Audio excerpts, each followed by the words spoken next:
से जानी गई है। आज इस कार्यक्रम में हम निवेदन करेंगे अपने माननीय कुलपति महोदय का मुख्य अतिथि के रूप में आएं और अपना आसन ग्रहण करें। माननीय कुलपति महोदय जी।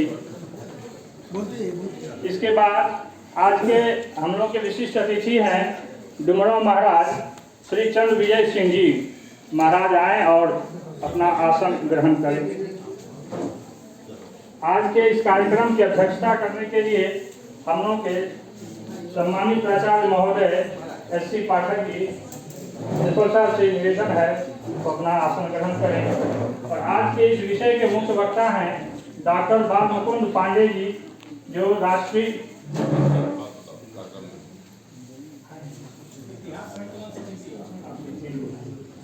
मुख्य वक्ता डॉक्टर बाल मुकुंद पांडे जी, जो राष्ट्रीय संगठन सचिव अखिल भारतीय इतिहास संकलन योजना नई दिल्ली के राष्ट्रीय संगठन सचिव हैं। उनसे भी निवेदन है कि वो अपना आसन ग्रहण करें। विशिष्ट वक्ता में प्रोफेसर अखिलेश कुमार दुबे जी हैं, उनसे भी निवेदन है आसन ग्रहण करें। उसके बाद संतोष कुमार तिवारी जी, सीनेट सदस्य माननीय तिवारी जी से निवेदन है तो आए और यहाँ अपना आसन ग्रहण करें।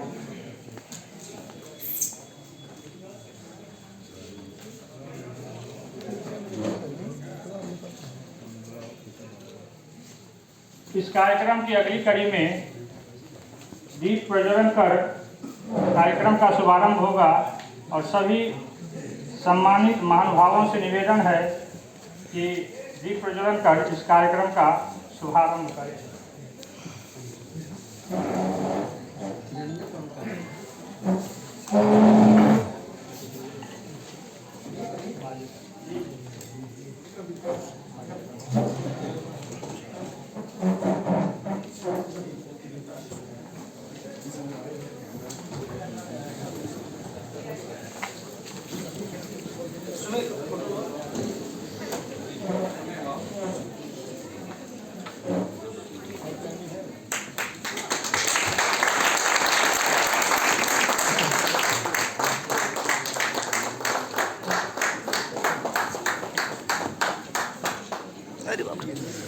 कितना सब खड़े हो गए।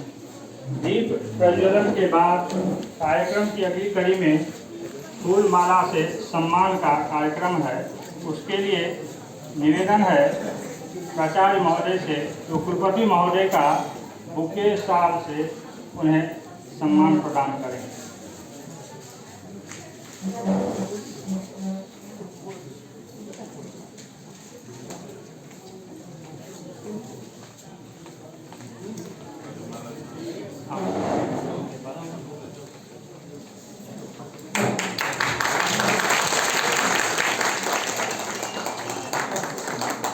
इसके बाद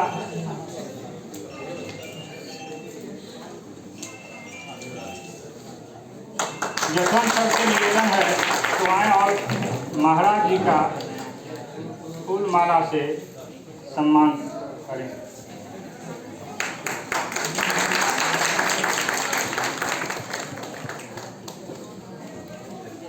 सुनील जी से आग्रह है तो आए और इस कार्यक्रम की अध्यक्षता करें प्राचार्य महोदय का फूल माला से सम्मान करें।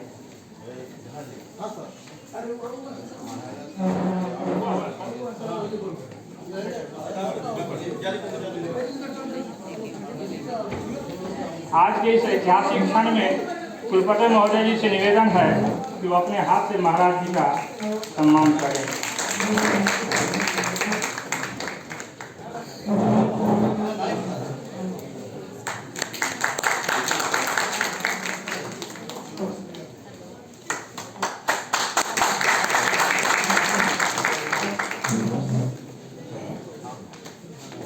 सुनील जी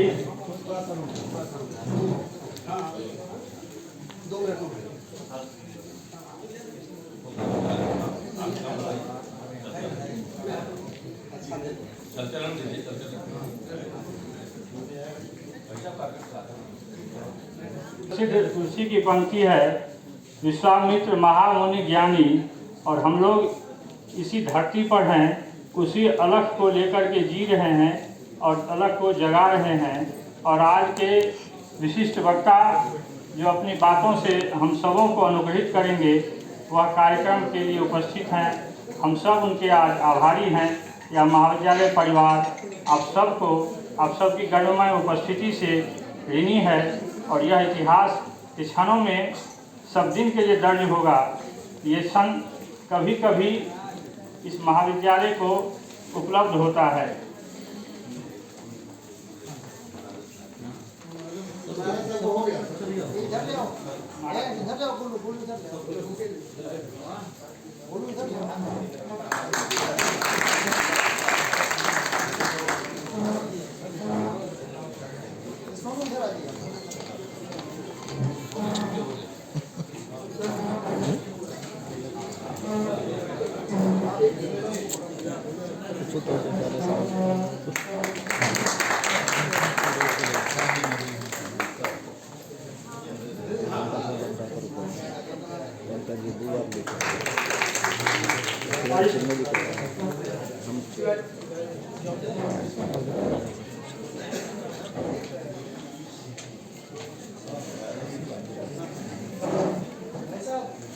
संतोष कुमार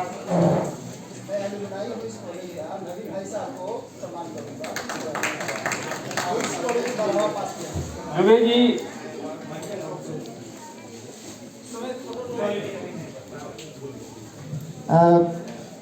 मैं इसी कॉलेज में 85-87 में साइंस से पढ़ा है बड़ा हुआ, और मेरा ये अलुमनाई भी यहाँ का बहुत दिनों के बाद मेरा आना हुआ है। मैं चाहता हूँ कि भाई साहब यहाँ आए हैं। भाई साहब के आशीर्वाद से ही आज हम लोग दिल्ली विश्वविद्यालय में प्रोफेसर हैं, या आगे भी जो कुछ कर रहे हैं। इसलिए मैं भाई साहब को चाहता हूँ कि मुझे आशीर्वचन देंगे। मैं उन सभी लोगों का सम्मान करना चाहता हूँ।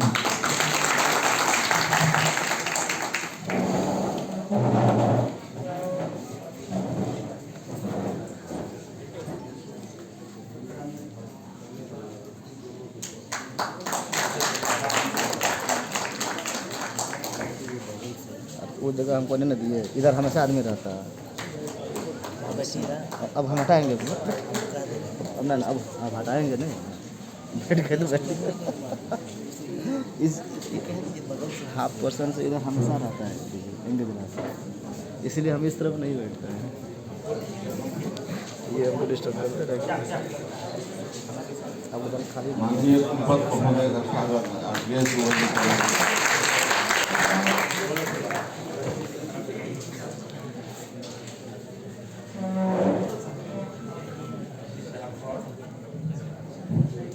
माननीय प्रिंसिपल साहब का स्वागत अखिलेश द्विवेदी करेंगे।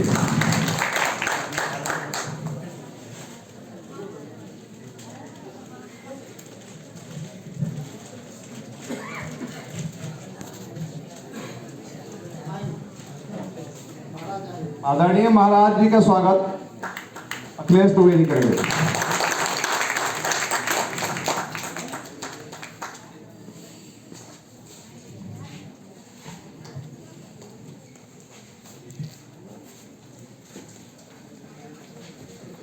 आदरणीय संतोष तिवारी जी का स्वागत अखिलेश द्विवेदी के द्वारा।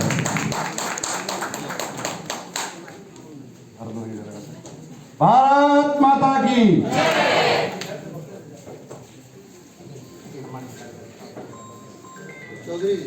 अब विश्वविद्यालय के सामाजिक कार्यकर्ता और छात्र नेता गोलू तिवारी जी से आग्रह है वो वीसी महोदय का फूल माला से सम्मान करें। गुरु तिवारी जी।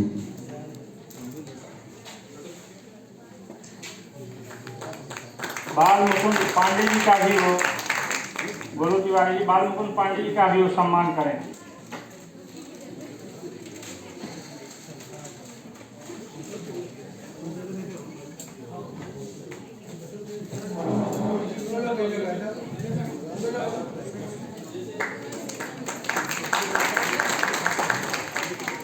अब इस सम्मान समारोह के बाद कार्यक्रम की अगली कड़ी में प्रिंसिपल साहब का हुआ है। सुनिए जी, वीसी साहब का स्वागत प्रोफेसर अखिलेश द्विवेदी करेंगे।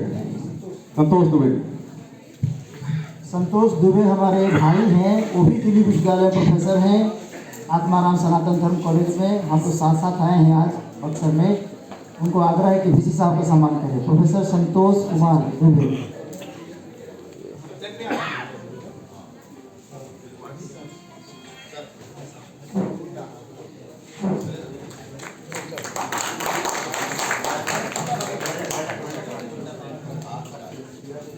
प्रोफेसर अखिलेश दुबे जी, संतोष दुबे जी भाई साहब का स्वागत करें।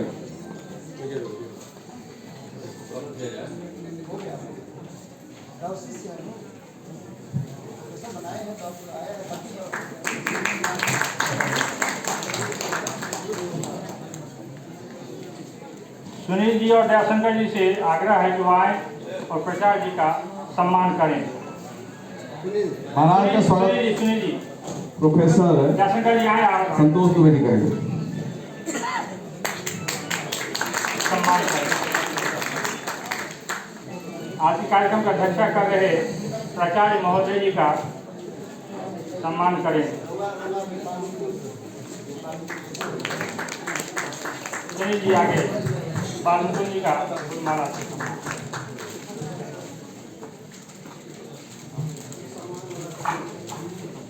आदरणीय प्रिंसिपल साहब का स्वागत संतोष दुबे जी के द्वारा।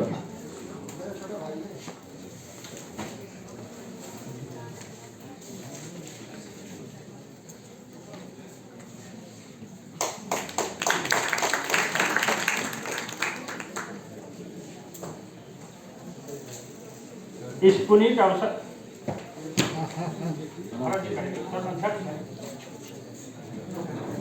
इस पुनीत अवसर पर सभी महानुभावों का स्वागत वंदन करने के लिए भाई भरत जी से आग्रह है कि वो आए मंच पर और सभी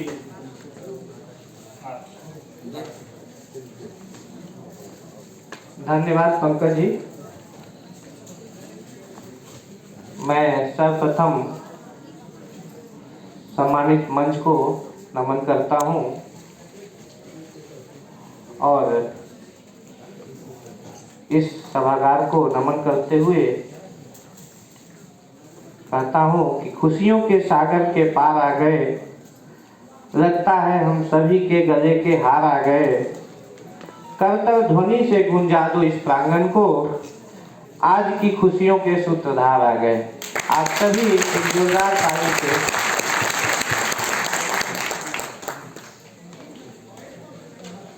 मैं सर्वप्रथम अपने परम आदरणीय कुलपति महोदय जो इस विश्वविद्यालय को एक नई ऊंचाई पर दिनों दिन ले जा रहे हैं और आज के कार्यक्रम के मुख्य अतिथि भी हैं, मैं उनका अपनी तरफ से, अपने महाविद्यालय की तरफ से, इस सभा की तरफ से सर हम सब आपका स्वागत करते हैं, अभिनंदन करते हैं, नमन करते हैं, वंदन करते हैं कि आप हमारे यहाँ आए और इस माँ गंगा के पावन तट पर स्थित महर्षि विश्वामित्र महाविद्यालय में ये सभागार में ये सभागार गुंजयमान हो गया आपके कर कमलों से। इस कार्यक्रम की विशिष्टता प्रदान कर रहे हमारे विशिष्ट अतिथि जो इस महाविद्यालय के दानदाता भी हैं। इनके पिताजी ही ने ही इस महाविद्यालय को भूमि प्रदान किया था जिस पर ये महाविद्यालय आज स्थित है। आज हम सब गौरवान्वित हैं कि आप हमारे महाविद्यालय में सर आए हैं। आपका भी हम सब महाविद्यालय परिवार की तरफ से हार्दिक स्वागत और अभिनंदन करते हैं। हम सभी जिसको सुनने के लिए आज प्रभु श्री राम और बक्सर के इतिहास पर आए हैं, वैसे मूर्धन्य विद्वान प्रोफेसर डॉक्टर बालमुकुंद पांडे जी का भी हम सभी स्वागत करते हैं कि सर आप आए और हम सबको बक्सर के इतिहास में अपने इतिहास संकलन द्वारा हम सबको बताएंगे। वैसे तो हम सब बक्सर के वासी हैं, बक्सर के बारे में जानते ही हैं, बट हो सकता है कि इतिहास की कुछ चीज़ों को, कुछ पन्नों को हमने नहीं कुरेदा हो, उसको आप आज कुरेदेंगे और हमको ज्ञानवान बनाएंगे। इस मंच पर एक ऐसे व्यक्ति बैठे हैं जिसके लिए महाविद्यालय हमेशा गौरव करता है। किसी भी महाविद्यालय, विश्वविद्यालय, स्कूल, कॉलेज का रीढ़ होता है एलुमनी। एलुमनी एक ऐसा व्यक्ति होता है कि वो महाविद्यालय हो या विश्वविद्यालय हो या बड़ा बड़ा इंस्टीट्यूट हो, आपको जान के ताज्जुब होगा कि हार्वर्ड यूनिवर्सिटी जो दुनिया की टॉप यूनिवर्सिटी है, उसका पूरा खर्च वहाँ का विद्यार्थी, पढ़ा हुआ विद्यार्थी उठाता है। जब वो नौकरी पा जाता है तो सरकार उसमें अपना 1 रुपया का योगदान नहीं देती है, और उसके पास एलुमनी का इतना संग्रह है कि वो ऐसे कई हार्वर्ड यूनिवर्सिटी को खड़ा कर सकता है। वैसे ही हमारे बीच एक एलुमनी जो हमारे यहाँ 85-87 के छात्र हैं इंटरमीडिएट के, उसके बाद दिल्ली विश्वविद्यालय में प्रोफेसर के पद पर सुशोभित हैं, माननीय अखिलेश दुबे जी का भी हम स्वागत करते हैं। आप आए हैं हम सबके बीच। इस विश्वविद्यालय के सीनेटर श्री संतोष कुमार तिवारी जी जो हमारे जस्ट बगल में बैठे हैं सर, उनका भी हम इस महाविद्यालय परिवार की तरफ से स्वागत करते हैं। इस सभागार में आए आप सभी अतिथियों का हम स्वागत करते हैं, क्योंकि हमारे लिए अतिथि देवो भव हमेशा रहते हैं। हम सब इसी बिंदु पर चलते हैं कि अतिथि हमेशा देवतुल्य होता है। इसलिए आप सभी अतिथियों का महाविद्यालय परिवार की तरफ से मैं पुनः एक बार स्वागत करता हूँ, अभिनंदन करता हूँ, नमन करता हूँ। धन्यवाद।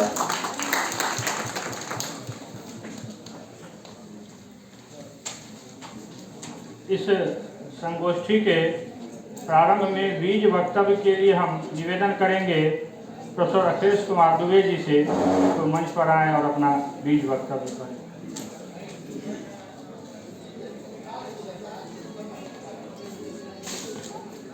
नमस्कार। इस पावन भूमि बक्सर को मेरा नमस्कार। राम की भूमि, विश्वामित्र की भूमि, लक्ष्मण की भूमि को नमस्कार। मैं ज़्यादा नहीं बोलूँगा, क्योंकि जहाँ भाई साहब रहते हैं तो हम लोग बहुत छोटे हो जाते हैं, ऐसे भी छोटे हैं। आज सब लोग आप इकट्ठा हुए हैं भाई साहब को सुनने के लिए। यहाँ मौसम सुबह ख़राब था तो मुझे चिंता हुई कि पता नहीं आज का संगोष्ठी कैसा होगा, लेकिन मुझे लगता है कि संख्या हम लोग जो जिनको बुलाया गया था गणमान्य व्यक्तियों का, जो भी लोग नहीं आ पाएंगे। आज मैं बीच वक्तव्य के रूप में, चूँकि मैं यहाँ के एलुमनाई भी हूँ, मुझे बालाजी केमिस्ट्री पढ़ाते थे, श्यामजी मिश्रा जी फिजिक्स पढ़ाते थे, professor SK Mishra ji maths पढ़ाते थे, हम लोगों ने ट्यूशन भी पढ़ा। बाबू साहब बैठे हुए हैं, मेरे रूम में रहते थे, विजय सिंह जी, हम लोग एक ही रूम में रहते थे 2 साल, और मार भात खा करके पढ़ाई करते थे। इस सच्चाई बता रहा हूँ। जिस दिन सब्जी मिल जाती थी तो खुश हो जाते थे, क्या सब्जी मिल गई, दाल मिल गया। ये स्थिति से हम लोगों ने गुजरे हैं, और आज भारतवर्ष के सबसे बड़े विश्वविद्यालय में, सरकार की व्यवस्था में हमारा पूरा परिवार लगा हुआ है। मेरी पत्नी भी प्रोफेसर है, मेरा छोटा भाई भी प्रोफेसर है, मेरी बहन भी प्रोफेसर है, मेरे बहनोई भी प्रोफेसर हैं। ये भाई साहब का आशीर्वाद है और भगवान की कृपा है। बीज वक्तव्य के बारे में, राम के बारे में जो मैंने समझा, राम और लक्ष्मण के बारे में, जो बक्सर की भूमि के बारे में, इतिहास के बारे में, तो राम के बारे में हम कहा जाता है कि राम सर्वज्ञ हैं, और आज जो इतिहास है उनका, कहीं ना कहीं हम बक्सर के युद्ध को तो पढ़ते हैं इतिहास में, पलासी के युद्ध को भी पढ़ते हैं, लेकिन राम का इतिहास कहीं ना कहीं मुझे लगता है कि अभी बक्सर में या बिहार में या देश में जो कम हुआ था उसकी शुरुआत हो चुकी है, जो कि राम मंदिर निर्माण हुआ। उसके बाद राम के इतिहास को ज़्यादा पढ़ने की, समझने की कोशिश की गई है। लेकिन जहाँ तक बक्सर में जो राम की जो शिक्षा हुई विश्वामित्र जी के द्वारा, जो उनका जीवनचर्या यहाँ रही है, वो इतिहास अभी भी मैं कल गूगल पर देखा, उसके पहले भी देखा, मीडिया के लोग यहाँ आए हुए हैं। सबसे पहला प्रेस कॉन्फ्रेंस में मुझे यही बात उन्होंने कहा कि राम और लक्ष्मण की पावन भूमि बक्सर का जो है, अहिल्या का, वहाँ पर इतिहास में गूगल पर कम दिखाई देता है, लेकिन प्लासी का युद्ध आपको ज़्यादा दिखाई देता है, चौसा का युद्ध ज़्यादा दिखाई देता है। इसका मतलब क्या है? इसका मतलब है कि कहीं न कहीं इतिहास से विकृत मानसिकता के जो लोग थे उन्होंने इस पर आघात किया, और हमारे जो इतिहास होना चाहिए, जो भाव होना चाहिए इतिहास का, वो नहीं किया गया। जिसकी शुरुआत करने हम लोग आए हैं। आज ये परंपरा जो शुरू होने जा रही है, क्योंकि जिनके बारे में, जिनके कहा जाता है मर्यादा पुरुषोत्तम, मन बुद्धि चित्त से जो आदमी समग्र है, उसका परिवार जो समग्र है, एक अच्छे परिवार की बात करते हैं तो राम का नाम लेते हैं, एक अच्छे पति का नाम लेते हैं तो राम का नाम लेते हैं, एक अच्छे भाई का नाम लेते हैं तो उसमें भी राम के जितने भाई हैं सबका नाम लेते हैं। तो पारिवारिक समग्र रूप जो दिखाई देता है, जहाँ गरीब अमीर का समन्वय है, नारी पुरुष का समन्वय है, जीव जंतु और पुरुष के बीच में समन्वय है, प्रकृति और पुरुष के बीच में समन्वय है, वो इतिहास जो है कहीं ना कहीं अधूरा दिखाई देता है। उसकी शुरुआत हम लोग करने आए हैं इस बक्सर की धरती से।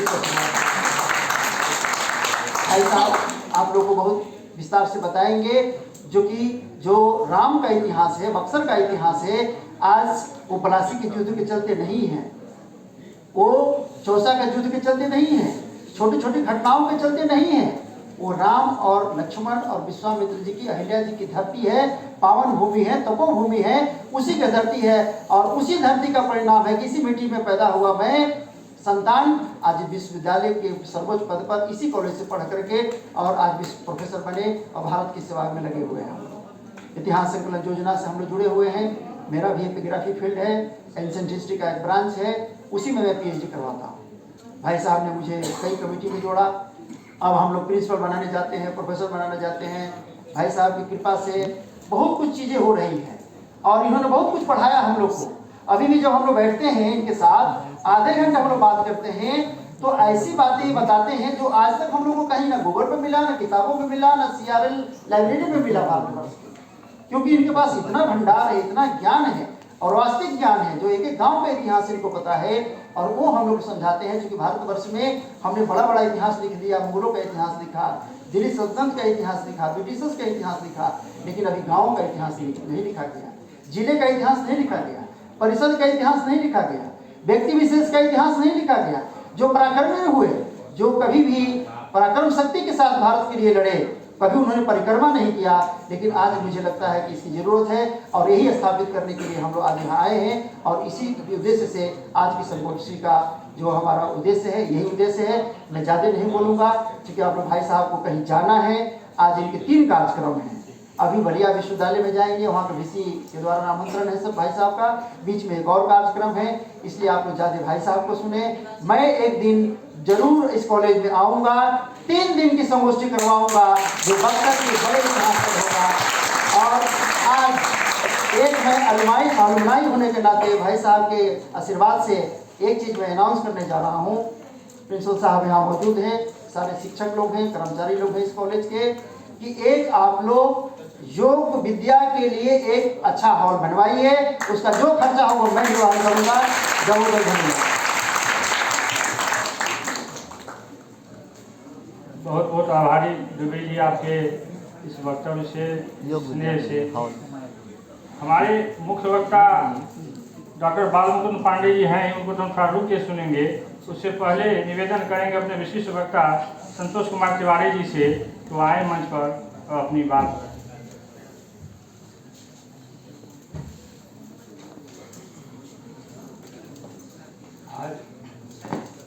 आज इस समारोह के हमारे अध्यक्ष, इस महाविद्यालय के विद्वान महोदय पाठक जी हमारे बीच भारतीय शिक्षा जगत के धारा देने वाले हम लोगों के पूज्य परम आदरणीय पांडे जी, उनका हम नाम नहीं ले लेंगे, आदरणीय हैं। पद को सुशोभित करने वाले, पद को सुशोभित से नहीं अपने व्यक्तित्व से पद को सुशोभित करने वाले हमारे विद्वान कुलपति महोदय, दानवीर आदरणीय डुमराव महाराज परिवार से बिलोंग करने वाले द्विराज जी हमारे बीच। बताए लोग कि आप इस कॉलेज के विद्यार्थी रहे हैं, लेकिन आप पूज्य हैं। JNU के प्रोफेसर महोदय, जितने विद्वान शिक्षकगण हैं, प्राचार्यगण हैं, छात्राएं छात्र हैं, सबको इस पुण्य भूमि को मैं नमन करता हूँ। कुलपति महोदय का आदेश हुआ, मैं उनके साथ आया। मैं संक्षिप्त में 2 बात कहूँगा कि कुछ लोग पद से सुशोभित होते हैं और कुछ अपने व्यक्तित्व से पद को सुशोभित करते हैं। आदरणीय चतुर्वेदी जी ने बहुत बड़ी विश्वविद्यालय मुजफ्फरपुर को भी और वीर कुंवर सिंह को एक साथ जिस दायित्व का निर्वहन किया है वह देश मंत्रणीय है। ये इनके व्यक्तित्व को, इनके निडरता को सब नहीं कहना चाहिए, लेकिन इनके प्रखरवादिता को और अत्याचार के प्रतिकार करने का जो इनके अंदर जो साहस है वो देश के लिए अनुकरणीय है। हम पांडे जी से इतना ही आग्रह करेंगे कि हम अपने आराध्य के बारे में क्या कहें। कबीर लिखे हैं कि पूरी सृष्टि को अगर कागज कर दिया जाए तो राम का हम गुणगान नहीं कर सकते हैं। धरती सब कागज करो, हरिगुण लिखा न जाए। लेकिन दुखद विडंबना है कि हम विश्वामित्र की धरती पर बैठे हुए हैं, अपने आराध्य के बारे में बात करते हैं, लेकिन हमको कहीं नहीं लगता है, हम ग्रास रूट के वर्कर हैं, कहीं नहीं लगता है कि इस जगह का कहीं चित्रण भी किया गया है। बक्सर बहुत से पार्टी की सरकारें बनी, लेकिन माटी की बात किसी ने नहीं कहा कि विश्वामित्र या भगवान राम के बारे में कि आगे आने वाली पीढ़ी कैसे जाने। वो तो संतों की कृपा है, कुछ टिंडनी स्वामी की कृपा है, जीयर स्वामी की कृपा है कि लोग भगवान राम के बारे में और बक्सर की भूमि के बारे में देश कौन कहे विदेश में भी लोग जानते हैं। मैं इस समझ से सबको नमन करते हुए अपना पूरा समय कुलपति महोदय को अर्पित करते हुए इन्हीं की बातों को सुनने के लिए मैंने इनके साथ यहाँ आया। जय हिंद। इस पुण्य भूमि को नमन करते हैं। समय बहुत बहुमूल्य है, इसलिए तुरंत मैं निवेदन करता हूँ अपने मुख्य वक्ता डॉक्टर बालमुकुंद पांडे जी से तो आएँ और अपनी बात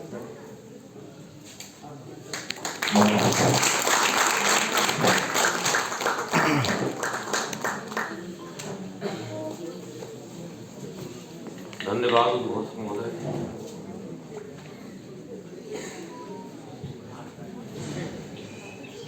भारतीय इतिहास संकलन योजना और महर्षि विश्वामित्र महाविद्यालय के संयुक्त तत्वाधान में एक दिवसीय संगोष्ठी में हमारे भाग्य से अध्यक्षता कर रहे वीर कुंवर सिंह विश्वविद्यालय के माननीय कुलपिता प्रोफेसर शैलेंद्र चतुर्वेदी जी, इस महाविद्यालय में लंबे समय से सेवा देते हुए और कुछ दिन और सेवा देने के लिए अभी हैं, और उसके बाद वास्तव में देश सेवा में लगने वाले प्रोफेसर सुभाष चंद्र पाठक जी, जिनके पूर्वजों के पराक्रम से, दानशीलता से यह महाविद्यालय अपने स्वरूप में है। ऐसे सम्माननीय राजा साहब श्री चंद्र विजय सिंह जी, माननीय राज्यपाल जी द्वारा अपने प्रतिनिधि के रूप में जिनको सिंडिकेट का मेंबर बनाया है, ऐसे श्री संतोष जी, हमारे क्षेत्रीय महामंत्री इतिहास संकलन के सामने बैठे हुए हैं रमाकांत जी, और हमारे इस प्रांत के अध्यक्ष और इस विश्वविद्यालय में कार्यरत प्रोफेसर राजीव जी, सम्मुख बैठे हुए गुरुजन वृंद, प्यारे भैया बहनों। कार्यक्रम में थोड़ा विलंब हुआ है, आगे भी कार्यक्रम है। आप लोगों को देखकर मैं बहुत उत्साहित हो रहा है। मैं भगवान राम की धरती पर प्रत्यक्ष रूप से पहली बार आया। रोड से तो बहुत बार गया हूँ, आया हूँ, इच्छा बहुत थी कि मैं भी राम रेखा घाट में स्नान करता, लेकिन नहीं हो पाया है अभी तक। उजियार घाट तक आया हूँ क्योंकि गाजीपुर में मैं जिला प्रचारक था बहुत पहले 97-96 में, लेकिन यहाँ आना नहीं हो पाया। एक बार आया था, कोई शीशे का मंदिर था, शीश महल दर्शन किया था। लेकिन आज आप लोगों को देख करके समय बहुत लेने का मन हो रहा है, लेकिन मैं ले नहीं पाऊँगा क्योंकि आगे भी कार्यक्रम है। आज के कार्यक्रम का में हम सब उपस्थित हैं, इसका श्रेय हमारे दुबे जी को जाता है। दुबे जी हमारे दिल्ली प्रांत के उपाध्यक्ष हैं और एपिग्राफी के स्थापित विद्वान हैं भारत के। एपिग्राफी अपने आप में एक बड़ा विषय है, जिसके शून्य होने से इतिहास की बहुत सारी गुत्थियाँ सुलझने से रह जाती है। ऐसे एपिग्राफी के विद्वान श्रीमान ए.के. दुबे जी ने प्रयास करके राजा साहब से भी मिले, बीसी महोदय से भी मिले, प्रिंसिपल साहब से भी मिले, आप सब लोगों से मिल करके इसका आयोजन किया। मैं इसके लिए उनके प्रति आभार व्यक्त करता हूँ और ईश्वर से प्रार्थना करता हूँ कि सक्रिय होकर ऐसे ही समाज और शिक्षा के क्षेत्र में अपना योगदान देते रहें। हमारे इतिहास की समस्याएं हैं, क्योंकि इतिहास के लिए हम कहते हैं कि इतिहास बेवफा, रात में पढ़ा सुबह सफा दफा। इसलिए कि भारत के इतिहास में भारत नहीं है, और जिस इतिहास में हम नहीं हैं, हमारे पूर्वज नहीं हैं, ऐसे इतिहास को हम क्यों पढ़ें। जिस इतिहास में हम गाली सुनते रहते हैं, जिस इतिहास में हम अपमानित होते रहते हैं, ऐसे इतिहास को क्यों पढ़ें। लेकिन मैं धन्यवाद देता हूँ यहाँ के प्रिंसिपल को, यहाँ के स्टाफ को कि आज पीजी में 113 छात्र यहाँ हैं और यूजी में और नीचे 350 से अधिक छात्र हैं। मैं यहाँ से जाना चाहता ही नहीं हूँ। मैं 3 बच्चों के साथ जो इतिहास पढ़ते हैं उनके साथ ही दिन रात रहना चाहता हूँ, क्योंकि मैं इतिहास का काम करता हूँ। 17 वर्षों से इतिहास का काम करता हूँ, 35 वर्ष से संघ का प्रचारक हूँ और इतिहास पढ़ने पढ़ाने वाले हमारे सगे होते हैं। इसलिए मैं आपके बीच में बैठना चाहता था और ज़रूर जिसे कहा है दुबे जी ने कि 3 दिन का सेमिनार करूँगा, मैं 3 दिन रहूँगा उसमें। और योग का अगर हाल बढ़ाना चाहिए तो योग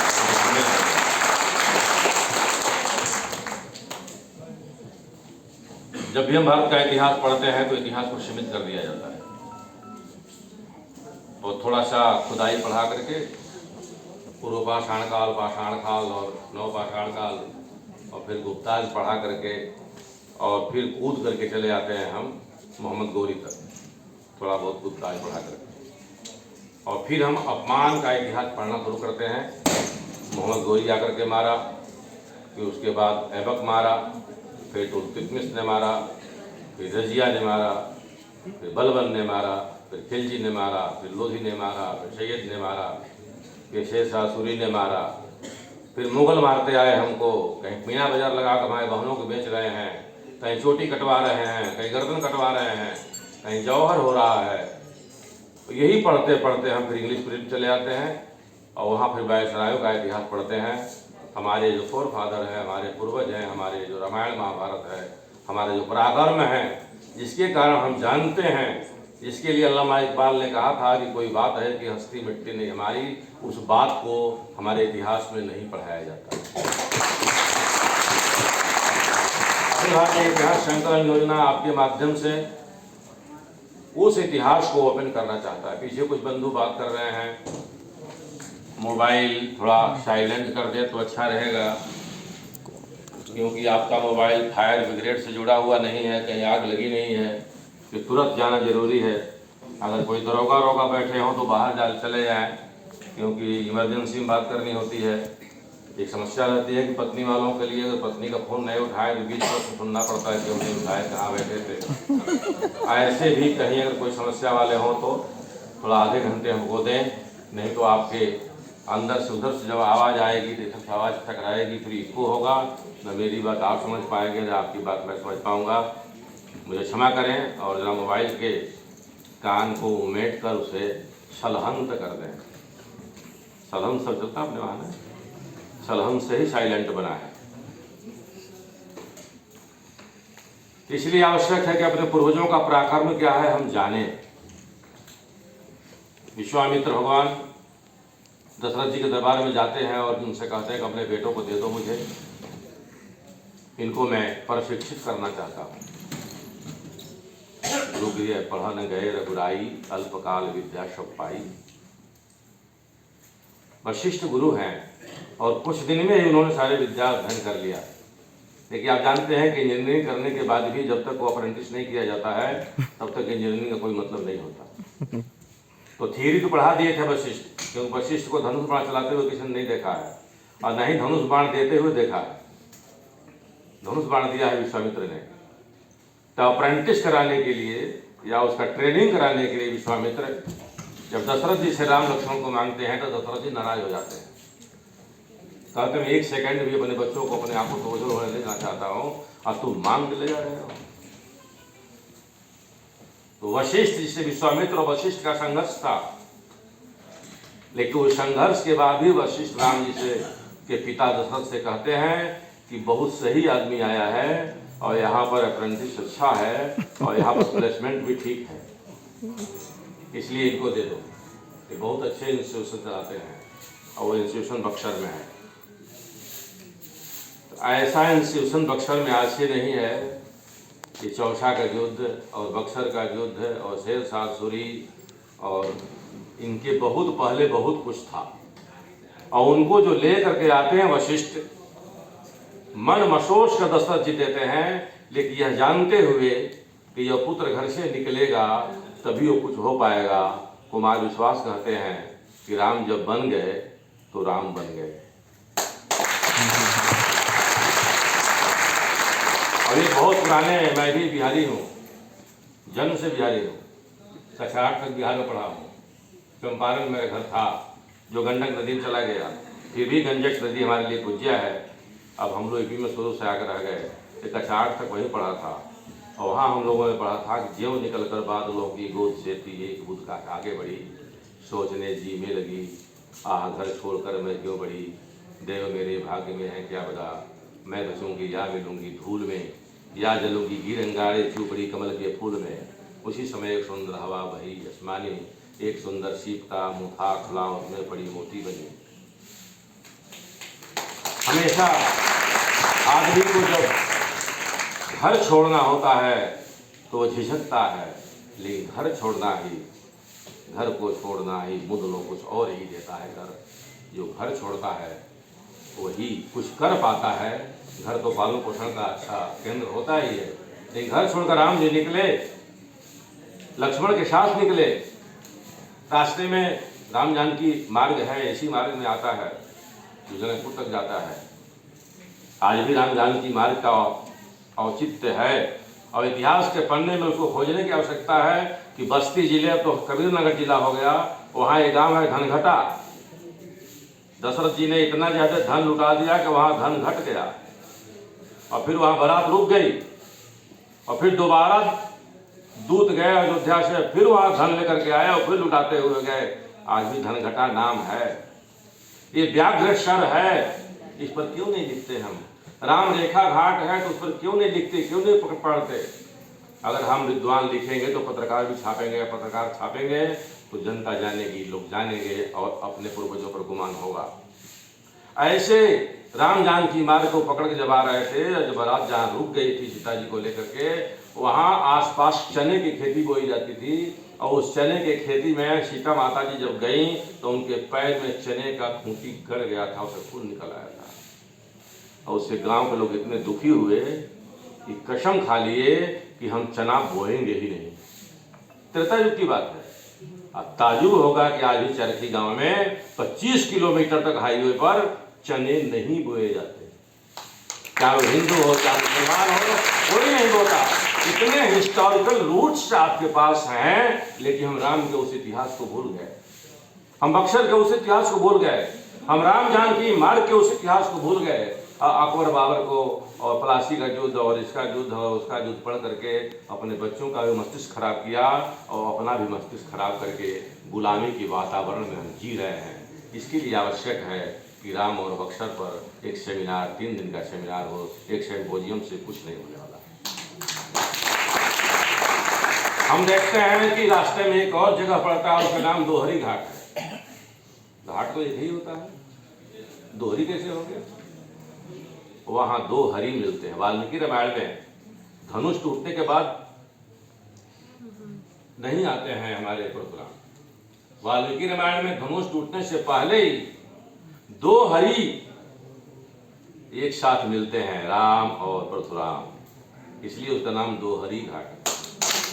दोहरी घाट है, 2 हरि घाट है, 2 हरि वहां मिलते हैं और वहां प्लान करते हैं कि भंजहुनाथ जाओ और वहां पर धनुष है, उसको उठाओ, उसको तोड़ो, नहीं तो वह लंका के हाथ में आ जाएगा, रावण फिर उठा ले जाएगा, तो फिर बहुत बड़ी समस्या हो जाएगी। वो शिव का धनुष है, उसको तोड़िए और एक ऐसी महिला जिसका गोत्र नहीं है, वो भूमिजा है, उसके पिता नहीं है, उसे कौन अंगीकृत करेगा?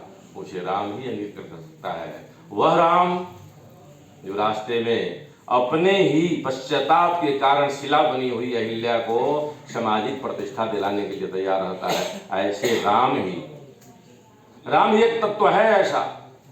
शबरी, वाल्मीकि रामायण पढ़ेंगे तो शबरी स्वेच्छा से इंद्र के साथ सहभाग करती है।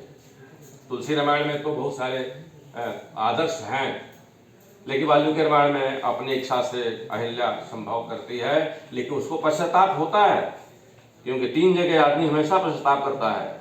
स्मशान घाट पर जाने के बाद, जुआ में हारने के बाद और संभोग के बाद एक वैराग्य उत्पन्न होता है, और वैराग्य जितना गहरा होता है मनुष्य को उतना पवित्र करता है।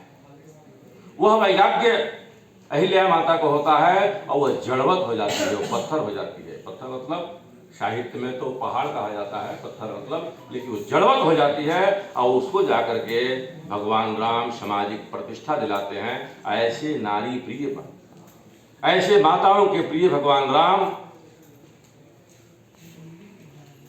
आते हैं, अहिल्या का उद्धार करते हैं। ताड़का को मारना है, क्योंकि ताड़का और सुबाहु और मारिश मिल करके ऋषियों का यज्ञ भग्न कर रहे हैं। ये यज्ञ की भूमि है और यज्ञ नहीं होगा तो पर्यावरण नष्ट हो जाएगा, और पर्यावरण नष्ट होगा तो राम राज्य की परिकल्पना नहीं की जा सकती। क्योंकि दैहिक दैविक भौतिक तापा राम राज्य कहीं नहीं व्यापा। राम राज्य में दैहिक दैविक और भौतिक ताप से मुक्त होना चाहिए, और भौतिक ताप के लिए यज्ञ अनिवार्य विषय है। यज्ञ से ही पर्यावरण शुद्ध होता है, और राक्षसों के रक्ष प्रवृत्ति के कारण से यज्ञ बंद हो गए, और यज्ञ बंद हो गए तो हमारा पर्यावरण दूषित हो जाएगा, और फिर राम राज्य का एक अंग जो है भौतिक ताप, उससे हम वंचित हो जाएंगे, वंचित नहीं हो पाएंगे, और उस ताप से हम तपते रहेंगे। इसीलिए राम को इस यज्ञ की रक्षा करने के लिए, इस मठ की रक्षा करने के लिए, इस मठ की रक्षा करने के लिए वहाँ से आना पड़ा और रुक करके। लेकिन राम तो स्त्रियों के प्रति बड़ा सम्मान रखते हैं। वो कहते हैं कि मैं ताड़का कैसे मारूं, थी स्त्री रूप में है। तो विश्वामित्र कहते हैं कि गुरु के आज्ञा का उल्लंघन करने से बड़ा पाप कुछ नहीं होता। मेरी आज्ञा है कुछ नहीं होता। मजाक में कहते हैं कि एक शिष्य अपने गुरु जी ने कहा कि जरा लकड़ी ले आओ, भोजन बनाना है। तो विद्यार्थी ने कहा कि जो आजकल के विद्यार्थी हैं उसमें गुरु भी हैं। तो विद्यार्थी ने कहा कि सर मेरे आंख में बहुत दर्द हो रहा है, पैर में बहुत दर्द हो रहा है, मैं जा नहीं पाऊंगा। कोई बात नहीं। तो गुरुजी गए, लकड़ी लाए। फिर चूल्हा, पानी लाना था, तो कहे शिष्य से जाओ पानी लाओ। तो शिष्य ने कहा गुरुजी हाथ में बहुत दर्द है। तो गुरुजी पानी भी लाए। फिर चूल्हा जलाना था भोजन बनाने के लिए। गुरुजी ने कहा चूल्हा जलाओ। तो कहा गुरुजी आंख में बहुत दर्द है, चूल्हा नहीं जल पाएगा हमसे। गुरुजी भोजन बनाओ ना करके तैयार कर दिए प्रसाद। कहे आओ पत्रिका चौबे, भोजन कर लो, प्रसाद पा लो। तो शिष्य ने कहा कि गुरु की आज्ञा का उल्लंघन करना महापाप है। अब मैं आपकी आज्ञा का उल्लंघन नहीं कर सकता, प्रसाद तो लेना ही पड़ेगा, नहीं तो नरक हो जाएगा। ऐसे राम नहीं है। विश्वामित्र कहते हैं तो सत्य है, क्योंकि श्री गुरु चरण सरोज रज निज मन मुकुर सुधार। अपने मन को पवित्र करने का एक ही केमिकल है और वह श्री गुरु के चरणों की धूल। जब तक मन का मलिनता साफ नहीं होगी तब तक आप अपने आप को नहीं देख पाएंगे, और जब अपने आप को नहीं देख पाएंगे तो फिर अंग्रेजों की दृष्टि से, फ्रेंच की दृष्टि से, जर्मन की दृष्टि से, कम्युनिस्टों की दृष्टि से, देशद्रोहियों की दृष्टि से भारत का इतिहास देखना पड़ेगा और अपने को देखना पड़ेगा। और फिर वो मशल सही होगी कि लंदन के बंदर के करके नकल अकल बेचकर हमने खरीदी से। आज भी हमारे ऊपर कॉलोनियल माइंड है। इतने लोग बैठे हैं, मैं किसी को हाथ उठाने को नहीं कहूँगा, लेकिन अपने मन से पूछिए कितने ऐसे लोग हैं जो अपना हस्ताक्षर अपने भाषा में करते हैं। अगर नहीं कर हाथ नहीं उठाना, अगर नहीं करते हैं तो क्या यह कॉलोनियल माइंड आपका नहीं है? क्या आपके ऊपर गुलामी अभी सवार नहीं है? राम इसके प्रतीक हैं और वो कहते हैं कि गुरु का आशीर्वाद है, गुरु का आदेश है, इसलिए तालुका का ध्वंस करना, तालुका का वध करना, ये हमारे जो प्रभुकुल की रीति है कि हम ब्राह्मणों को और गाय और स्त्री पर हाथ नहीं उठाएंगे, लेकिन गुरु का आदेश है इसलिए सब माफ है। और तालुका का वध करते हैं, माफ की रखवाली करते हैं, सुबाहों का वध होता है, मालिक पलायन करता है और यहाँ पर राम रेखा घाट की स्थापना होती है। और यह व्याघ्र सर जो आजकल बक्सर हो गया है, बदलना चाहिए ना। और नाम बदलने के लिए सरकार के सर्कुलर की जरूरत नहीं है। जब हम लोग विद्यार्थी परिषद में शुरू काम करते थे गोरखपुर में 80-78 80 में, तो बड़े महाराज जी गोरखपुर वाले ने कहा कि सब नाम बदलना है, और सब नाम बदल दिए हम लोग। अलीनगर को आर्य नगर कर दिए, उर्दू बाजार को हिंदी बाजार कर दिए, मियाँ बाजार को माया बाजार कर दिए, सब नाम बदल दिए। उसमें सर्कुलर की जरूरत नहीं है। जो अपने लोग थे उनसे लिखवाना शुरू कर दिए, चिट्ठियों पर पते में लिखवाना शुरू कर दिए, आपस में बोलना शुरू कर दिए। अब मौसम ठीक हुआ है तो सब ठीक। ऐसे इतिहास बनता और बदलता है। ऐसे राम माता अहिल्या का उद्धार करने के लिए यहाँ आते हैं। प्रश्न उठता है, सुबह किसी पत्रकार ने प्रश्न किया था मुझसे कि क्या बहुत से जगह अहिल्या का स्थान है तो कौन सही है? हमने कहा सब सही है, क्योंकि हमारे वहाँ बार बार 71 बार चारों योग भोग करता है तब एक मनवंतर होता है। तो 71 बार किस त्रेता की बात कर रहे हैं? कहाँ अहिल्या हुई थी? किसी त्रेता में यहाँ हुई थी, किसी त्रेता में देवरिया हुई थी, किसी त्रेता में हिलवार हुई, लेकिन था भारत में ही था। इसीलिए किसी की भावनाओं को कष्ट देने की आवश्यकता नहीं है। जो कहते हैं वो सही है, मैं कहता हूँ वो भी सही है, जो आप कहते हैं वो भी सही है, मैं कहता हूँ वह ही सही है। ये भारतीय चिंतन परंपरा में नहीं है। इसीलिए भारत के इतिहास को पढ़ते समय, समझते समय, जानते हुए बक्सर के उस इतिहास को, जो ऋषियों का इतिहास था, जो तपस्थली थी, जिसको जीवंत रूप में आज भी त्रिदंडी स्वामी के द्वारा आज भी जीवित है, उनके शिष्य के द्वारा आज इस कार्य को, त्रिदंडी स्वामी से आप लोग सब लोग परिचित होंगे। और जैसा कहा गया कि बक्सर का इतिहास मैं आकर दिल्ली से नहीं बता सकता, वो आप जानते हैं, मैं केवल धूल झाड़ने का काम कर सकता हूँ। कि चौसा के युद्ध और बक्सर के युद्ध के पहले भी बक्सर था, रामावतार में युग बक्सर था, हर युग में बक्सर था। जब से गंगा नदी का स्वरूप है, जब से सूरज और चंद्रमा है, जब से हिमालय है और जब से धरती है, तब से बक्सर था। नाम बदलता हो गया होगा। व्याघ्रसर था, व्याघ्रसर भी कहानी है। दुर्वासा ऋषि के शराब से एक ऋषि का चेहरा व्याघ्र का हो गया था, और जब सरोवर में स्नान किया तो उसका स्वरूप मनुष्य का हो गया था। वो सब जानते होंगे, आप तो सब महात्मा में लिखा हुआ है। इसलिए आवश्यक है कि भारत के इतिहास में भारत को खोजना, भारतीयों को खोजना, भारत के संघर्ष को खोजना। वो कौन सी बात है कि आज भी हम बक्सर के नाम को खोजने के लिए बैठे हैं? क्या मेसोपोटामिया खोजता है? क्या ग्रीक खोजता है? क्या यरूशलेम खोजता है? सब मिट गए, सब मिट गए। जहां से कोई बात है कि हस्ती मिट्टी नहीं हमारी, वह हस्ती रामत्व की है, वह इसकी सनातन संस्कृति की है, वह हिंदुत्व की है, जो आज भी जीवित है। हम ज्ञान परंपरा के उपासक हैं और हमारा ज्ञान परंपरा पवित्र है। हमारी ज्ञान परंपरा मिटती नहीं है, समाप्त नहीं होती है। क्यों? क्योंकि एक ही है, एको हम बहुश्याम, एक से हम अनेक हुए हैं। इसीलिए सबके अंदर एक तत्व है एक रामत्व है और उसका परिणाम अयोध्या जी में बाल राम का स्थापना करके इस युग ने बता दिया। और राम जी ने स्वयं अपना मुकदमा लड़ा है दुनिया के इतिहास में।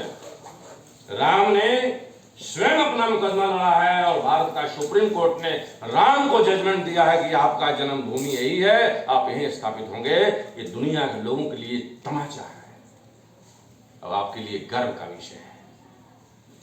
इसीलिए इस राम जानकी मार्ग में पढ़ने वाले प्रत्येक उस स्थान को श्री राम शर्मा जी ने हमारे जहाँ जहाँ चरण पढ़े रघुबर के वो पुस्तक प्रकाशित किया है। 2000 रुपये की पुस्तक, बहुत मोटी पुस्तक है। 772 फोटो हमारे पास हैं, जहाँ जहाँ भगवान राम गए, जहाँ जहाँ मंदिर मठ है उसके सारे फोटो हमारे पास हैं। हम उस पर काम करते हैं, म्यूजियम लगाए हुए हैं। राम का इतिहास, रामायण साक्षात इतिहास है। और जब भी विश्वामित्र के साथ चलते हैं राम, तो विश्वामित्र उनको इतिहास बताते हैं। पूछत कहत नवल इतिहासा, और उसी इतिहास में वो गंगा माता का वर्णन करते हैं, उसी इतिहास में वो वक्षर का वर्णन करते हैं, उसी इतिहास में मठ मंदिरों का वर्णन करते हैं, उसी इतिहास में अहिल्या का वर्णन करते हैं और अहिल्या का उद्धार कराते हैं। उसी इतिहास में जनकपुर तक ले जाते हैं और जनक जी के विषय में बताते हैं और सीता माता के विवाह तक की कहानी, पूरा इतिहास है। यहाँ रेफरेंसेस भी है, जहाँ स्कूल जगह भी है, जहाँ डेट भी है, जहाँ रेफरेंस भी है, जहाँ लोग भी बोल रहे हैं, जहाँ फोक ट्रेडिशन में है, जहाँ गांव में है, जहाँ माँ के सिंदूर में है, ललाट में है, बूढ़ी माँ के चेहरे के झुर्रियों में है, जहाँ हमारी दादी माँ के साड़ी के किनारों में है, जहाँ हमारी कहानियों में है, कथा में है, गीत में है। ऐसे राम को इतिहास से बाहर हम नहीं कर सकते। ऐसे राम का इतिहास, ऐसे राम के स्थानों का इतिहास ठीक प्रकार से ओपन होना चाहिए। केवल आधुनिक में आकर के और केवल आक्रांताओं का इतिहास, केवल पिटाई का इतिहास, केवल अपमान का इतिहास हमारे सामने नहीं होना चाहिए। नहीं तो हमारे आने वाली पीढ़ी, अपमानित पीढ़ी अपने को महसूस करेगी, अपने को पिटाई वाली पीढ़ी महसूस करेगी, अपने को हारी हुई पीढ़ी महसूस करेगी। हम विजेता थे। और कैसे राजा विजेता थे कि राम जब बाली की हत्या करते हैं और बाली पूछता है कि आप क्यों हमें हत्या कर रहे हैं, तो कहते हैं कनुज बधु भगनी सुतनारी रे सठे कन्या संसारी इन्हीं कुदिष्टि बिलो कही ताही बधे कछु पाप न होई। जब इतना कहते हैं तो बाली कहता है कि हो हुआ रही हो, तुम होते कौन हो हमको दंडित करने वाले, तुम दरोगा हो क्या हमारे इलाके के? तो राम जी कहते हैं मैं दरोगा हूं। मेरे पिता दशरथ दशाश्वेत यज्ञ करके संपूर्ण भारतवर्ष को 10 बार विजयी किए हैं। हमारे वहाँ कॉलोनी बनाने की व्यवस्था नहीं है, उपनिवेश बनाने की व्यवस्था नहीं है, इसलिए विजयी करके तुमको कस्टोडियन बनाए हैं। और तुम जो पाप करोगे, जब प्रजा पाप करती है तो उस पाप का प्रायश्चित प्रजा को करना पड़ता है और उसके लिए दंड विधान बनाया गया है। चाहे मनुस्मृति का दंड विधान हो, चाहे पीवी काणे का दंड विधान हो। केवल आईपीसी नहीं, केवल वर्तमान संविधान नहीं, प्राचीन संविधान से हमारे वहाँ दंड विधान बना है कि इसको कितना दंड मिलना चाहिए और किस अपराध का क्या दंड होना चाहिए। इसलिए तुम्हारा दंड तुम्हारी मृत्यु है, क्योंकि तुम आप छोटे भाई की बहन को, छोटे भाई की पत्नी को कुदृष्टि से देखे हो और छोटे भाई के बातों पर विश्वास नहीं किए हो, उससे बिना वार्तालाप किए उसको तुमने दोषी ठहराकर घर से निकाल दिया। इसलिए तुम्हारा वध मैं करता हूँ। अगर तुम्हारा वध कर दूंगा तो तुम पवित्र हो गए, तुम अपने पाप के प्रायश्चित से मुक्त हो गए। अगर तुमको दंडित मैं नहीं करूंगा तो मेरा भाई भरत इस समय चक्रवर्ती सम्राट है और तुम्हारे पाप को राजा को भोगना पड़ेगा। प्रजा अगर दंडित नहीं होती तो प्रजा के पाप को राजा को भोगना पड़ता है। इसलिए आपने देखा है कि जब देश में कोई राजा ऐसे हुए हैं जो प्रजा के प्रति उदासीन रहे हैं तो वह उनका विनाश हो गया है, वो नष्ट हो गए हैं। आज भी देख रहे हैं कई लोग ऐसे हैं। इसलिए आवश्यक है कि राम के इतिहास को राम के साथ चलते हुए हम आधुनिक इतिहास की उन सारी बातों को आगे बढ़ा करके और राम के इतिहास का, अपने गांव का इतिहास का, अपने बक्सर का इतिहास का, अपने राम रेखा घाट का इतिहास का, अपने मठ मंदिरों का इतिहास का, वो त्रिदंडी स्वामी के इतिहास का हम अपने विद्यार्थियों के जीवन में लाने का प्रयास करें। ऐसे गांव-गांव और जिले-जिले के इतिहास से बनते बनते हमारा बिहार का इतिहास बनेगा, बिहार का इतिहास से हमारा देश का इतिहास बनेगा। एक कंप्रेहेंसिव इतिहास ऑफ भारत हमारे सामने आएगा जो दुनिया को स्वाभिमान तो देगा ही, हमारे आने वाली पीढ़ी स्वाभिमान से कहेगी कि हम इसलिए हैं कि हमारे राम थे, हम इसलिए हैं कि हमारे परशुराम थे, हम इसलिए हैं कि हमारे विश्वामित्र थे, हम इसलिए हैं कि हमारे वशिष्ठ थे, हम इसलिए हैं कि हमारे वीर कुंवर सिंह थे, हम इसलिए हैं कि हमारे भगत सिंह थे, हम इसलिए हैं कि हमारे विवेकानंद थे, महाराणा प्रताप थे, शिवाजी महाराज थे। लाखों लोगों ने देवताओं के रूप में अवतरित होकर इस धरती पर और राम काज को किया है। आज हम सभी लोग देवता के रूप में एको वहम बहुत श्याम, एक ही आत्मा सबके अंदर विद्यमान है। हर बाला देवी की प्रतिमा, बच्चा बच्चा राम है। और ऐसे रामत्व और शिष्टत्व के आधार पर हम भारत को दुनिया के सर्वश्रेष्ठ स्थान पर पहुंचाने में सक्षम होंगे और भारत 2047 में दुनिया का विकसित राष्ट्र बनकर के खड़ा होगा। विश्व गुरु हम तब भी थे, आज भी हैं और तब भी रहेंगे।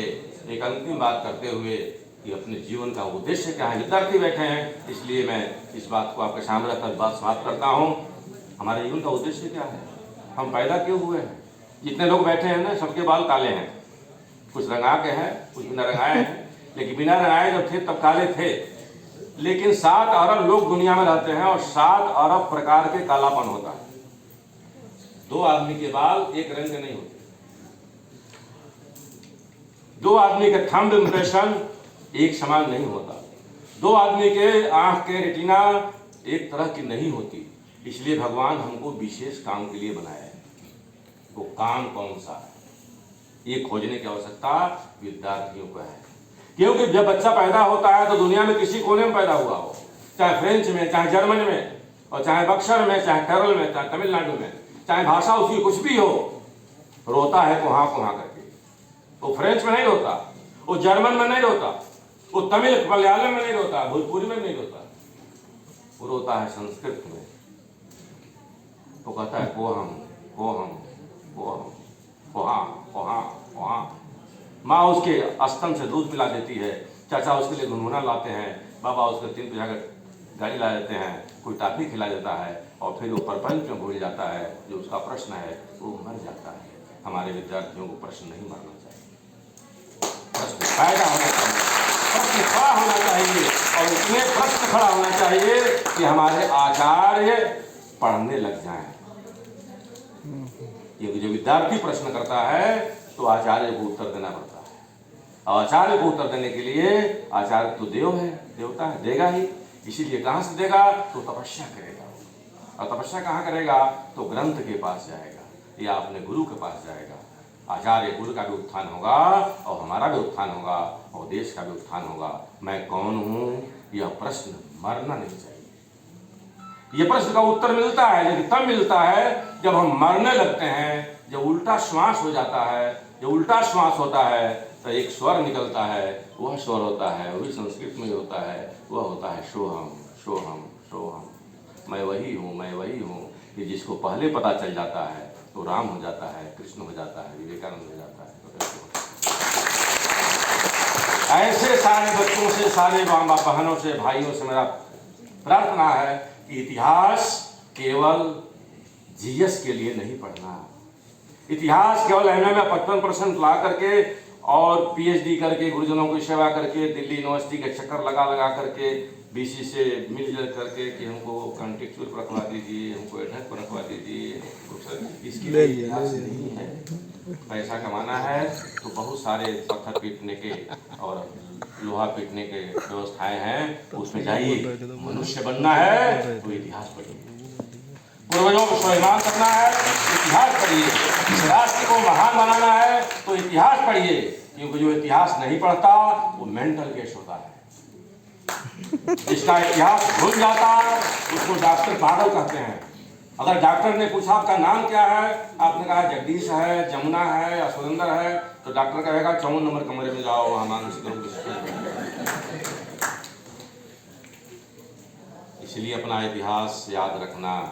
शादीशुदा लोगों, अगर पत्नी इतिहास भूल गई कि शादी हुई थी तो क्या होगा। इतिहास हमारा जीवन है, इतिहास हमारा श्वास प्रश्वास है, इतिहास मानविकी है, इतिहास हमारा जीवन है। इतिहास धर्मार्थ काम मोक्ष को देने वाला, चारों पुरुषार्थों को देने वाला शास्त्र है।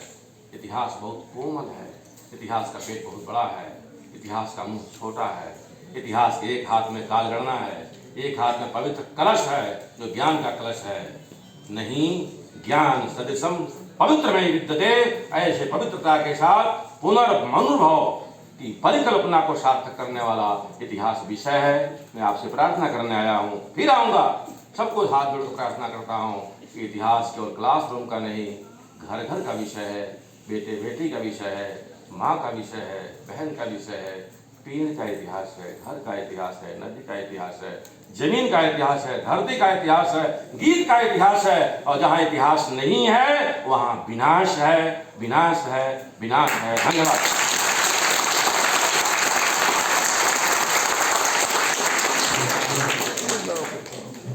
पांडे जी के गौरवपूर्ण अभिभाषण के हम सब आभारी हैं और हम लोग उम्मीद करते हैं कि बहुत जल्दी फिर सुनने को मिलेगा और भरपूर सुनने को मिलेगा। और आगे हम निवेदन करेंगे अपने कुलपति महोदय से, जो आज के मुख्य अतिथि हैं, वो आए अपना गौरवपूर्ण अभिभाषण।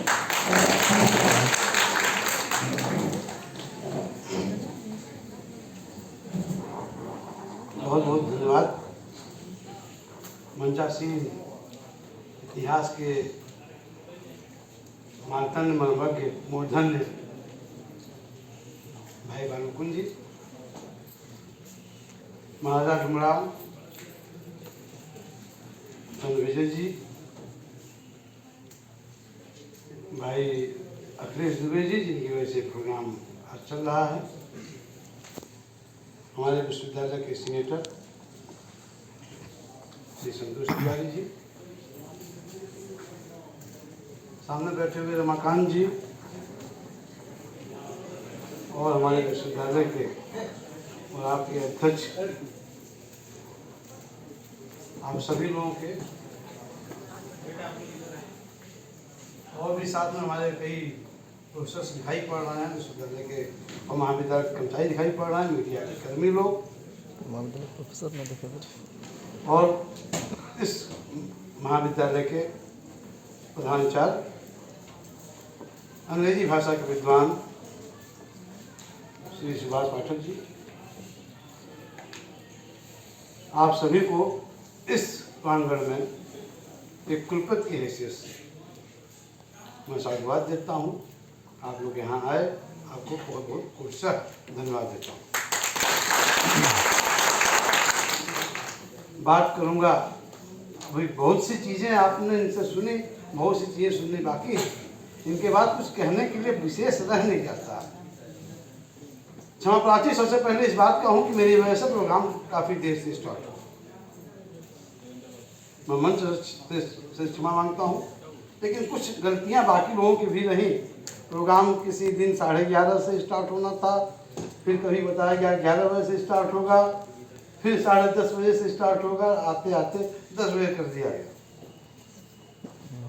लेकिन फिलहाल गलती मेरी है, मैं देर से आया, क्षमा प्रार्थी हूँ मैं आप लोगों का। अब रही बात आत्मविश्वास की और गुरुओं के बारे में, कहा कि गुरु को पढ़ना पड़ेगा। गुरु तो हमेशा पढ़ता है, अगर गुरु पढ़ता नहीं तो विश्वामित्र नहीं हो सकता। बात बक्सर की स्टार्ट की गई थी और हमारे संगोष्ठी का मुख्य विषय भी बक्सर ही है, जिसे बार बार व्याघ्र सर के नाम से भी उद्धृत किया आदरणीय पांडे जी ने। निश्चित तौर पर कि कुछ बात है कि हस्ती मिटती नहीं हमारा खुद का इतिहास। ये जब हम पिटे हुए लोगों का इतिहास, जब इतिहास बारे में कहा जाता है इतिहास मुट्ठी भर विजेताओं का इतिहास है, तो जब हम विजेता थे तब का इतिहास हमें नहीं पढ़ाया जाता। हम विगत 1000 साल का इतिहास पढ़ते हैं, जब हम हारे हुए जुआरी की जगह से प्रलाप करते हैं। इससे हुआ क्या? इससे एक ही बात हुई कि हम अपना आत्मविश्वास खो बैठे, और जब आप अपना आत्मविश्वास खो बैठते हैं तो लड़ाई तो वहीं आप हार जाते हैं। और बार बार किसी भी संस्कृति को दूषित करना अगर हो तो वहाँ के लोगों का आत्मविश्वास आप हिला दें। फिर देखिए उसका रिजल्ट क्या। लेकिन उसके बाद भी इतिहास गवाह इस बात का भी कि ये वही भूमि है जिसका इतिहास कभी मिटा नहीं, क्योंकि कहीं ना कहीं किसी न किसी कोने में, जिसका आपने कहा कि दादी के साड़ी के किनारों में, माँ के माथे की बिंदिया में, कहीं न कहीं एक बात थी कि राम का नाम कुछ है। और ये कोहन से सोहन तक की जो यात्रा है उसी राम नाम की यात्रा है, क्योंकि मरने के बाद एक ही चीज आती है, राम नाम सत्य। तो राम तो हर जगह आ जाता है, ढूंढने की जरूरत हमें, अंदर कहीं ना कहीं से था, ये एक शक्ति है। ये अगर रेटिना किसी का एक नहीं हो सकता, बाल का कलर किसी का एक नहीं हो सकता, थंब इम्प्रेशन किसी का एक नहीं हो सकता, तो कोई एक शक्ति तो है, होगी। तो शक्ति जब मरने के बाद, जब आपके साथ आपके जनाजे में चलते हुए लोग शमशान घाट तक यात्रा करते हैं, तो और कोई नारेबाजी नहीं करते हैं। एक चीज जरूर आती है कि राम नाम ही सत्य है, तो उसको झुठलाया नहीं जा सकता। अब रही बात बक्सर से राम की, क्या बात हो सकती है। वशिष्ठ जी ने शास्त्र की शिक्षा दी, शस्त्र की शिक्षा इसी जमीन से होनी थी।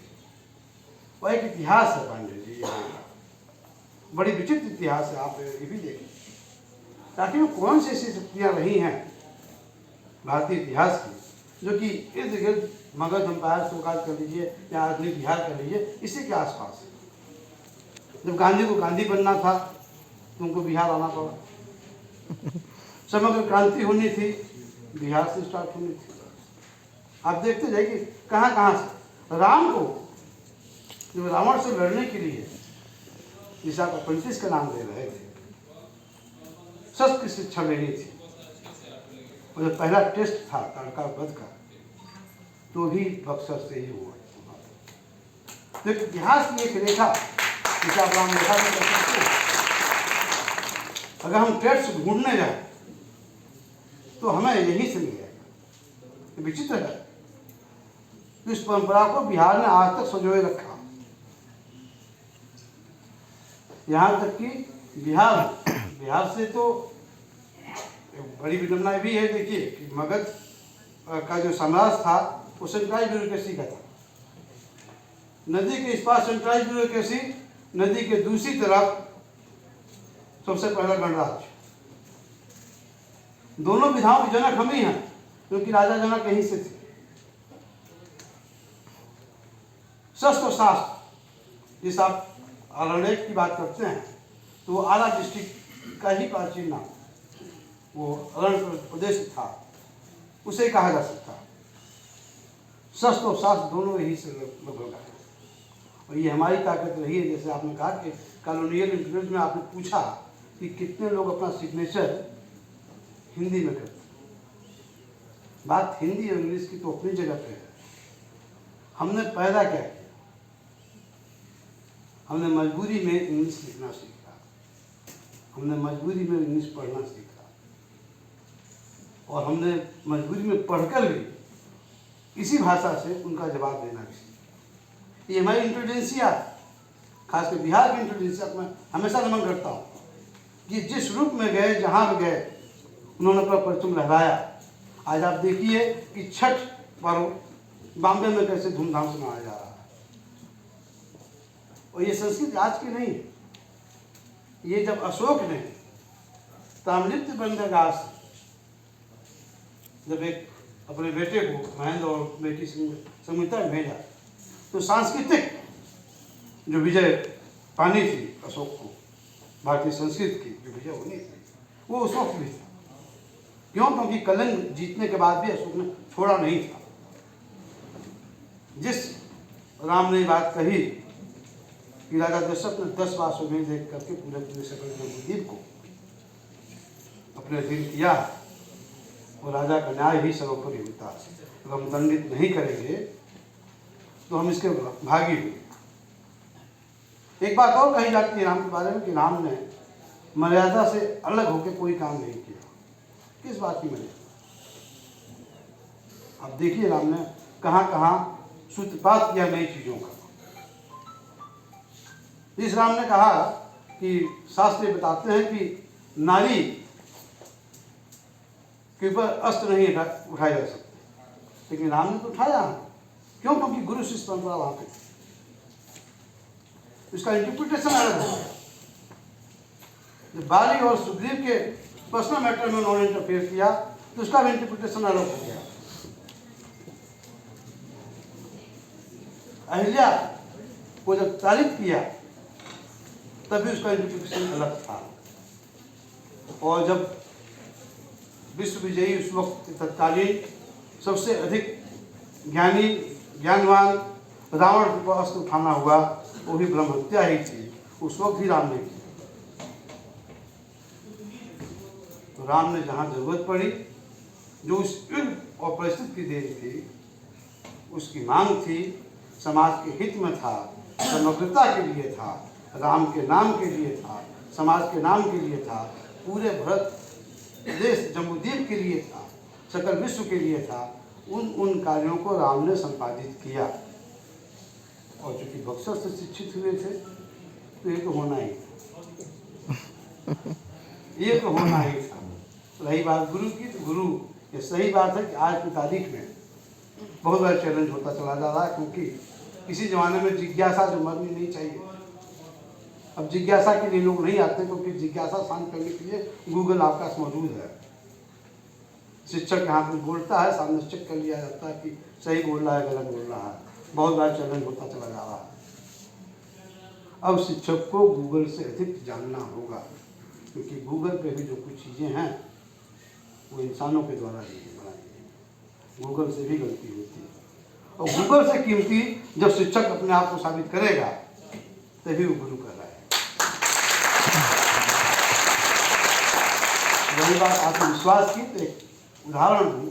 इस वक्त वीर कुंवर सिंह विश्वविद्यालय वो विश्वविद्यालय था, 92 से लेकर आज तक वहाँ का सेशन कभी ठीक नहीं था। आप लोग इतिहास का आज की स्थिति क्या है हम आपसे, आज तक इस विश्वविद्यालय के लिए टोटल सीट अलाट की गई थी 1,06,000। 50,000 से अधिक सीट नहीं भरते थे। आज 96,000 पे आप 10,000 वो सब्जेक्ट होते हैं जिसमें बच्चे इनरोल नहीं होते। तो परसेंटेज के हिसाब से पूरे बिहार में नंबर 1 पर हम। अक्सर कहा जाता था कि बड़े यूनिवर्सिटी का वीसी यहाँ पे इंचार्ज बनेगा। हम गए इंचार्ज बन के मुजफ्फरपुर। 35 साल से सेशन ठीक नहीं था वहाँ पर। आज पता कर लीजिए, 10 महीने में 35 साल का सेशन ठीक हुआ। ये वो यूनिवर्सिटी हुआ करती थी जहाँ पे 6-6 महीने बच्चे तालाबंदी रखते थे, 6 घंटे के लिए तालाबंदी नहीं हुई। प्रतियोगी परीक्षाएं पैट वगैरह की कभी भी एक बार में नहीं संपन्न हुई। वहाँ पर 4-4 साल में 4-4 बार में होती थी, एक बार में हुआ। ये वही स्टूडेंट, किसी को बदलने की जरूरत नहीं। एक विश्वास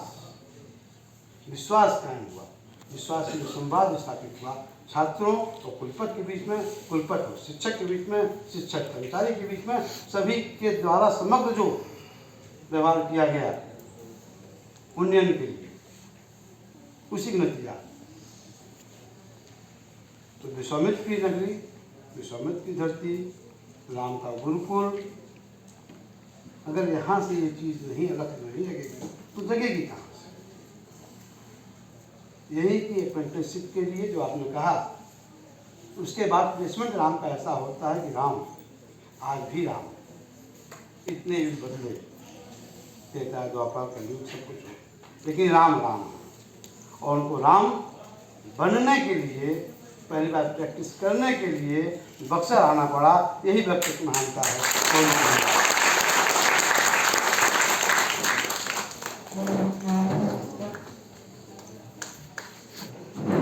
बहुत बहुत आभारी कुलपति महोदय जी का। और इस कार्यक्रम के अब अंतिम चरण में हम निवेदन करेंगे अपने प्राचार्य महोदय से, वो आएँ और अपना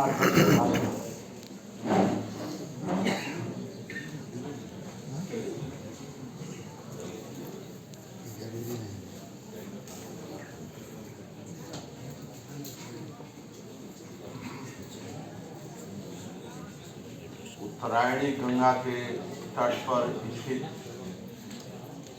महर्षि विश्वामित्र की तपोभूमि एवं भगवान श्री राम की दीक्षास्थली में स्थित इस महाविद्यालय के सेमिनार हॉल में मंचासीन हमारे माननीय कुलपति जो हमारे विश्वविद्यालय के लिए मंगल भवन और अमंगल है, इस मंच पर उपस्थित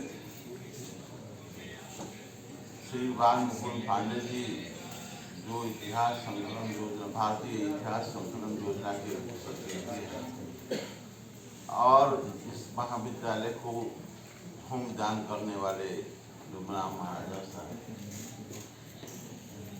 विश्वविद्यालय के सीनेटर संतोष तिवारी जी एवं दिल्ली विश्वविद्यालय के उपस्थित विद्वान अखिलेश कुमार जी, इस हॉल में उपस्थित विद्वत मंडली, मेरे छात्र छात्राएं एवं अन्य उपस्थित सज्जनों, आज बहुत सुखद दिन है। समय तो बहुत कम है, इसलिए मैं 2 से 3 मिनट में ही अपनी वाणी को विराम दूंगा, इससे कि कुलपति महोदय को कहीं अन्य जाना है। तो प्रभु श्री राम के बारे में तो कितना भी कहा जाए बहुत कम होगा। रामचरितमानस में ऐसे ऐसे चौपाई हैं जिनको एक चौपाई पर राम के समस्त इतिहास का बखान किया जा सकता है, लेकिन हम यही कहेंगे कि भगवान श्री राम की मर्यादा, उनके आदर्श, उनके अनुज भरत और लक्ष्मण का त्याग, भाई के प्रति भाई का स्नेह और श्री हनुमान जी की भक्ति को अगर आत्मसात किया जाए, अगर उसका अनुसरण किया जाए, इस कलयुग को त्रेता युग में बदल सकते हैं। ये मेरा अखंड विश्वास है। और कुछ समय कम है, इतिहास के बारे में बहुत कुछ कहा गया, तो मैं एक श्रद्धा सुमन के रूप में इस विश्वविद्यालय के माननीय कुलपति जिन्होंने विश्वविद्यालय को बिहार में नंबर 1 स्थान पर चलते हुआ है, मैंने एक कविता बनाई है, वो एलिगोरिकल पोएम से पोएम का नाम है गुलाब का फूल। लेकिन ये गुलाब का फूल जो है माननीय कुलपति महोदय का प्रतीक है, जो काफी संघर्ष के बिहार विश्वविद्यालय को भी काफी मिशन को ठीक किए। और ऐसे महान कुलपति के प्रति मैं अब इस कविता के रूप में अपनी श्रद्धा सुमन अर्पित करूंगा। ये यह गुलाब का फूल मनोहर अहो कहाँ से आया, इस प्रदेश को बना सुने में स्वर्ग बसाया। देख देख कर मधुर पखुड़िया लोचन नहीं खाते, सुरभित होता है दिगंत मनमोहित लड़ा जाते। कैसा होगा शिल्पकार वह जिसने इसे बनाया, सोने का आगाज स्वर्ग जिसने भूतल पटाया। खिला हुआ यह दिव्य सुमन है, बिहस रहा मन माने, बांट रहा है सौरभ जब स्वास्थ्य फूले नहीं समाता है, यह है न कपट की छाया। काल क्रूर ने आकर चाहा इसका गलत बना, पड़ा नहीं निष्पन्न तभी और सुलभ ने इसकी कम है। सुमन गले का हार बना है नहीं किसे। इसी तरह सुमन गले का हार बना है नहीं किसे कुछ कम है। अब अंतिम लाइन है, इसी तरह जो स्वार्थ रहित जगहिता अर्पित होता है, मरकर भी वह मनुष्य हमें अमृत कविता मान्य है। समय भाव विधान में जमीन नहीं करा सका, जमीन कराकर समर्पित करूंगा बाद में। और मक्सर के इतिहास के कड़ी में हम ये कहें कि इतने विद्वजन इतने महान लोग बैठे हुए हैं, तो प्रसाद जी ने, छायावादी कवि प्रसाद जी ने लिखा है, शक्ति के विद्युत कण जो व्यस्त विखल बिखरे हैं हो निरपाय, समन्वय उनका करे समस्त विजय निर्माण होता है। ये सारे शक्ति के समन्वय कर दिया जाए तो मनुष्य भारत विश्व में नंबर 1 पर होगा, ये मेरा अखंड विश्वास है। और अंत में मैं मंचासीन अतिथियों से, सभागार में उपस्थित लोगों से यही कहूँगा कि यद्यपि हो बहु अवगुण, हनुमान के शब्दों में, यद्यपि हो बहु अवगुण मोरे सेवक प्रभु जी परहि जरूर है। मैं विद्यालय का सेवक हूँ, इसलिए सेवक प्रभु जी परहि जरूर है। और अंत में इन्हीं शब्दों के साथ, क्योंकि माननीय कुलपति महोदय को जाना है, इसलिए मैं अपनी वाणी को विराम देता हूँ। चिट्ठी आई है कि प्रश्नोत्तर होना चाहिए, लेकिन प्रश्नोत्तर में समय बहुत लगता है। गूगल से बचना है तो उसका उपयोग उपाय है कि सभी शिक्षक अध्ययन करके गूगल में डालें। गूगल खराब चीज़ नहीं, लेकिन डालने वाले लोग खराब हैं। अच्छी चीज़ गूगल में डालेंगे आप तो अच्छी चीज़ें आएंगी राष्ट्र के लिए। और अंत में धन्यवाद ज्ञापन नहीं, आभार के ज्ञापन के लिए हम निवेदन करेंगे प्रोफेसर संतोष कुमार दुबे जी से को आए और यहाँ उपस्थित हमारे सभी मनुष्य अतिथियों का आभार ज्ञापन।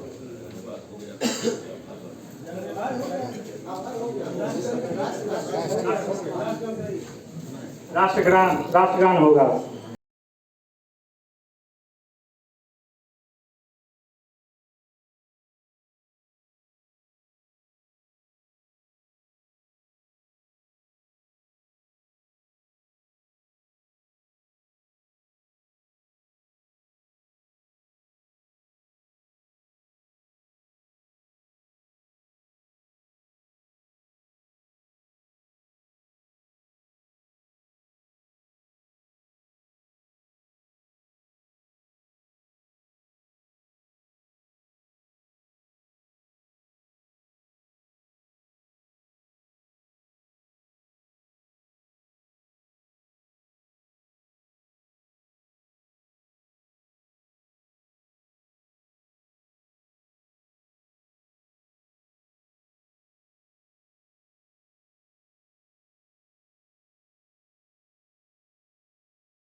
राम राम।